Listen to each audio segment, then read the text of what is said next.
It's also, I think it depends where you've come from in terms of your like where your roots are musically. If you come from the say more Bob Dylan point of view, where you record like on Nashville Skyline in like 5 hours, or you come from Brian Wilson's point of view, where you slave over an album for years and years and years, I think that makes a difference.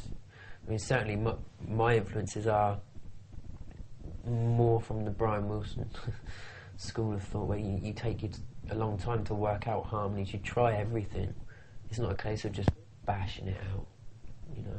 Although I wish sometimes I was more like that. I'm trying to let go. I think that's the whole thing. You end up finding yourself. You do interviews and people ask you certain things, and it's not until you're asked you actually think about it or you realise certain things. Okay, and where do you come from? From what sort of school? Do you come from the Brian Wilson school or the Bob Dylan? Yeah. I think I've always been really sort of taken with people that can almost sort of like symphonise pop music, like the Brian Wilsons, you know. I think, but you know, having said that, I think Dylan was a genius in his own right in terms of the way that, you know, he could write, and the way that he could connect with people, with, you know, and the time that he came out, of course, was like a pivotal time as well.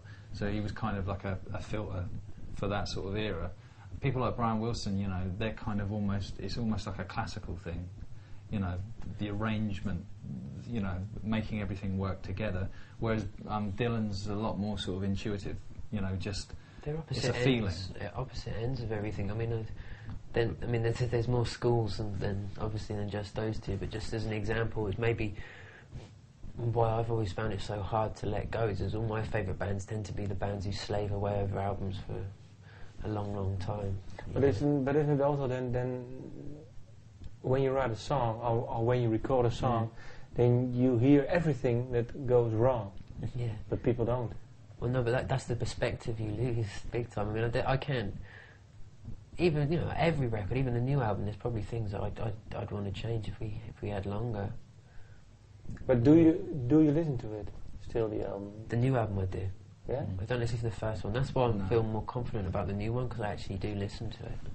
I usually need to leave it a while, so you can sort of gain some space between it, because it's really hard to not listen to it as the person who made it and sort of think about your own parts and whether you played them as well as you could, you know. It takes a long time before you listen to it as a body of work, rather than, you know, oh, that's not quite right, or that's not quite right, you know. I mean, it's also like letting go a bit more. It's kind of makes the tracks more mysterious. If you're just controlling everything and you're just writing songs on your own, you know where they're going to go. You have a pretty good idea where they're going to go, whereas if you bring other people into it, then there is a sense of mystery. You don't know where the tracks are going to end up. And it's more fun to listen to. I can listen to it objectively, this album, because, you know... So, but that is then the biggest difference, songwriting-wise, that you've let the other people of the band more come in? Yeah, I think so. I mean, like I say, the first album, a lot of it was written before Aaron was even in the band.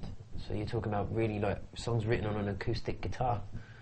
Whereas this album, having toured so much, you realise there's a whole another dynamic that needs to be explored, you know, because you suddenly realise what makes people move and what makes people stand with their arms crossed.